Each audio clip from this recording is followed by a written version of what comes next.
Okay, I think it's recording. Yeah, it is. Okay, so we'll see how this goes. All right, Kita. So thank you for being here and helping me with this little project. Okay. So basically, we can start talking about anything you want to talk about. I don't really know what to talk about. No? First, you're moving. How do you feel about that? I'm a little bit excited. Excited? Mm-hmm. Yeah? And happy to make new friends over in the new location, in your new apartment?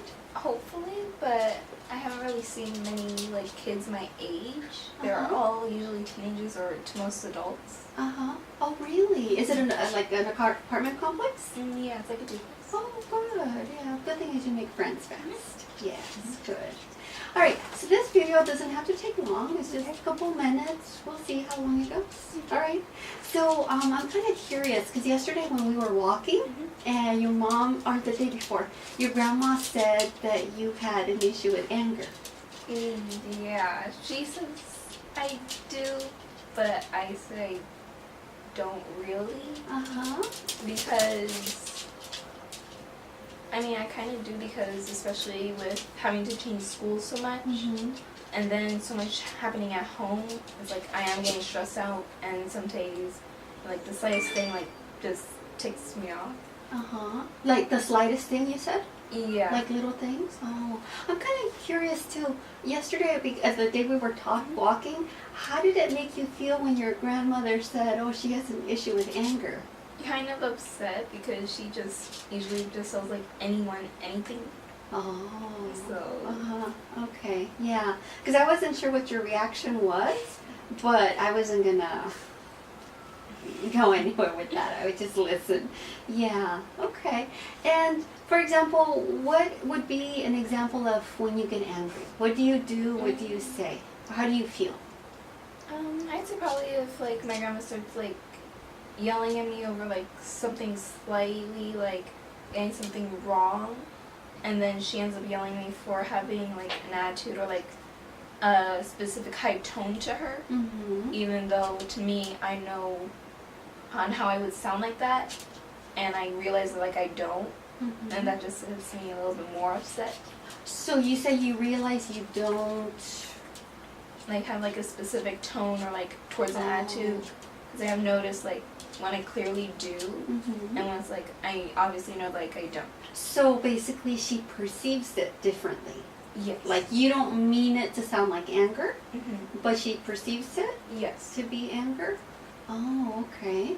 And so it's the tone of voice. What else would you say that you do when you're angry? Usually I'll if I can, I'll try to relax and go to the other room if I can, or just stay silent and maybe move to another side of the room, so I could hopefully try to calm down. But sometimes I can't, considering that the apartment is so small. Yeah. So you try to do something to minimize the anger that you feel. All right. But that means you are angry. Yes, it's mainly if I do realize obviously I'm getting very upset, I'll try to take a breath and move away, so I know I could try to relax, and I'll usually read or draw or something in that time, because I know that's something that I know will relax me and gets my mind off the argument. Oh, and what angers you?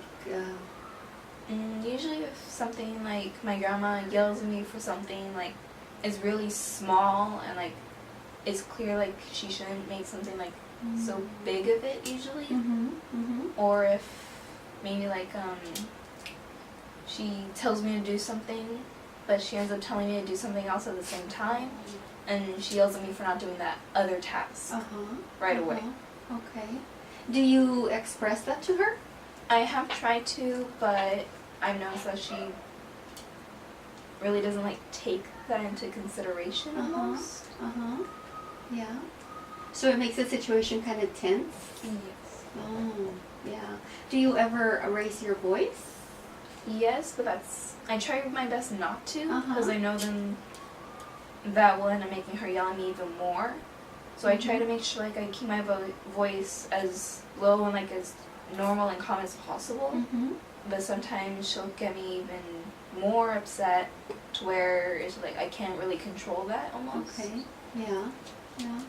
So you try to stay calm and try to control the situation with your grandma. Is there anything else that you think or maybe something that would minimize the outbursts coming from your mom, your grandma? Not that I can really think of now, but I'm sure like I have thought of like something else before in the past. Yeah. And you say that you the apartment is really small, so you don't have a lot of places to go for privacy. What, for example, what do you go to read, right? And where do you go?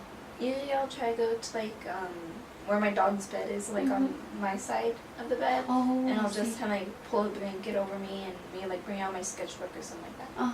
Okay. All right.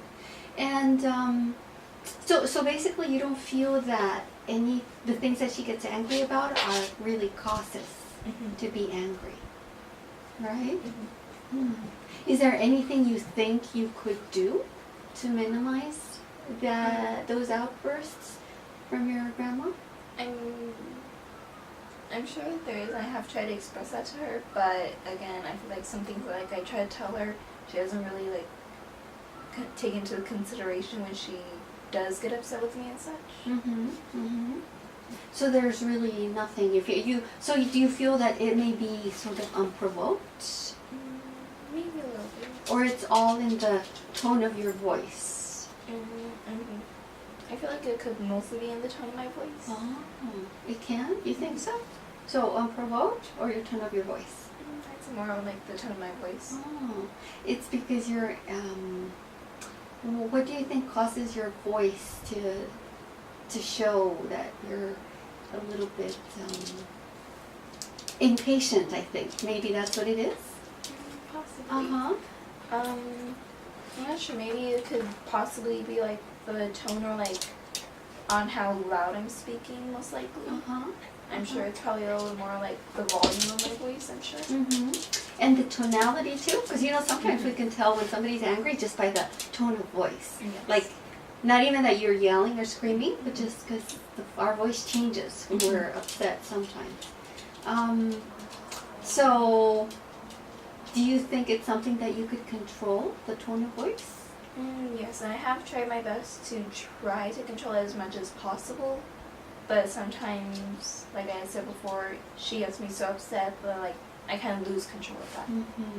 Are there ever, does it escalate? Like, are there more like screaming matches sort of going back and forth? Sometimes, but not really. So it kind of, basically it dies down when you go to your corner and you start reading to try to calm down. Yeah. Okay. And then what happens afterwards, after that little argument? Usually we'll just like stay quiet and not talk really at all. And then maybe, depending on when it is, maybe like later in the day or maybe the next morning or so, will usually be okay. So for the rest of the evening or night, you stay away from each other, you don't try to interact much, and then in the morning everything goes back to normal. Usually. How does it feel in the morning before you interact again? Still slightly like there is some tension, but then after it's something that we usually have to be spoken about, then usually for the rest of the day like we're okay and back to normal. Does that happen a lot? These little upsets where she gets upset really. And it's just once in a while then? Yes. So it's not like a lot? No. Like you have a really big anger problem? No. Do you ever throw items? No. Slam the door? No. No? Oh, okay. All right. So, and do you get upset at school? No, not really, because usually with my friends, like I know for sure like there's comfort, and if there is something really upsetting me at that time, I can and I will talk to them about it, because I know that for sure they will like help me and like calm me down and stuff. Oh, so it helps to have friends. So I guess it's kind of nice to know that you're going to go to school, and then you can kind of vent, right, whatever's happened. Do you sometimes talk to your teachers or just mainly your friends? I'd say mainly my friends, and usually if they see it as like a big problem, then usually they will tell me like that I should go to like the teacher or a teacher that I trust the most. Really? That's good. That's good. Has that happened sometimes? When they'll... So far, no. Oh, okay. Yeah, but you say that because maybe you've seen it happen with other friends. Oh, those are nice friends that you have in that school. For kids your age, to actually be that mature, to know that they need to talk to somebody else like a teacher.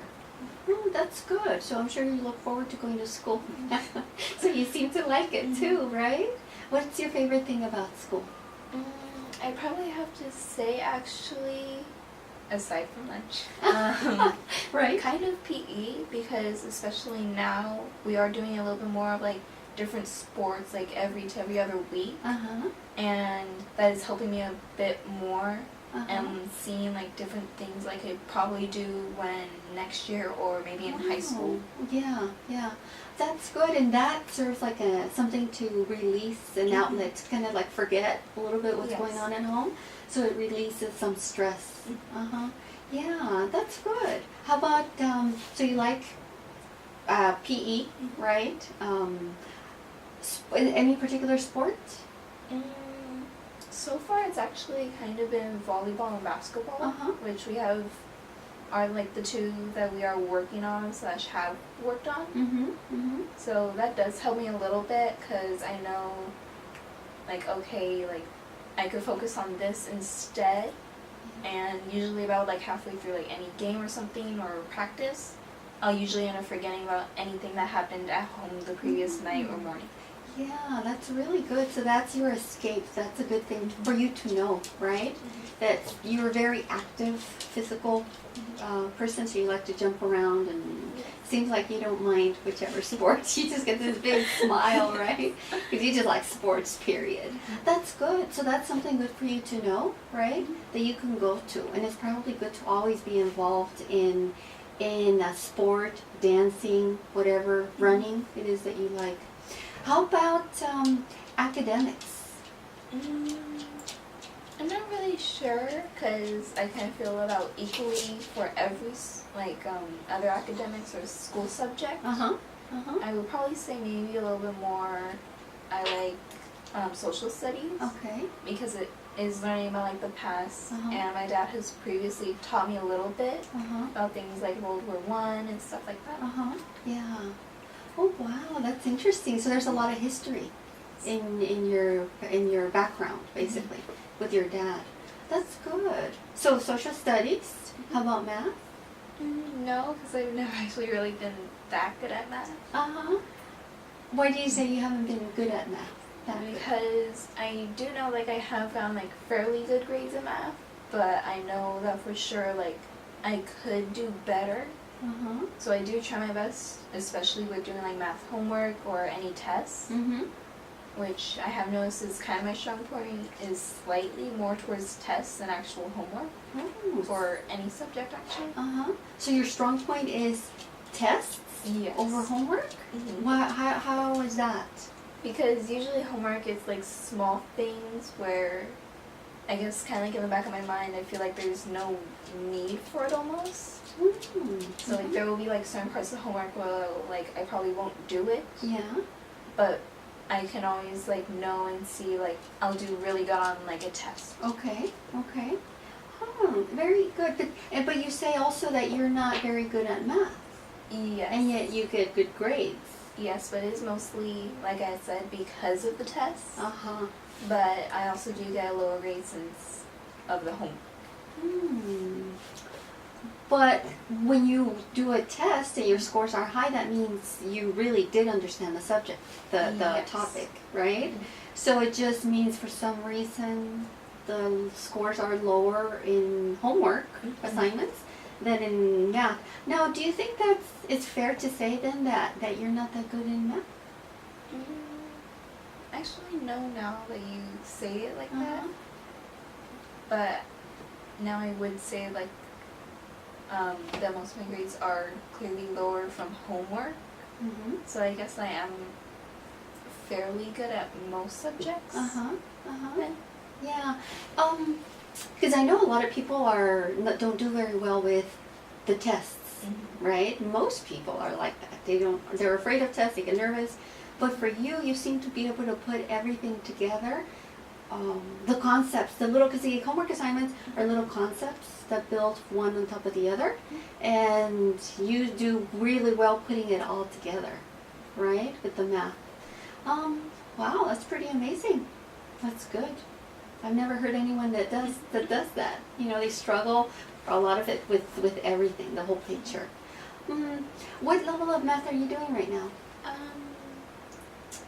I'm not sure because you don't really have levels, I guess you could say. Because I'm not in advanced, but our teacher doesn't also really consider as regular 7th grade math at the same time. Okay, yeah. So I'm not really sure. Interesting. So basically your overall grade in math is a little lower, you said, because they take into consideration the assignments, homework assignments, plus the tests, and then they average it out. But in reality, you do even better in just tests. Yes. Wow, that's pretty good. Yeah. Have you thought about what you want to do for a career? Yes and no, because I have found certain jobs or careers that I have thought about, but now since I do have personal finance as my intervention, I have noticed that I could find something better and that is more high paying, because from the ones that I have found through the research that I have done, they're actually monthly quite low. And I could see I could easily be struggling with simple necessities or things I need, such as a house and transportation. It's interesting that you say that now that you have personal finance as an intervention.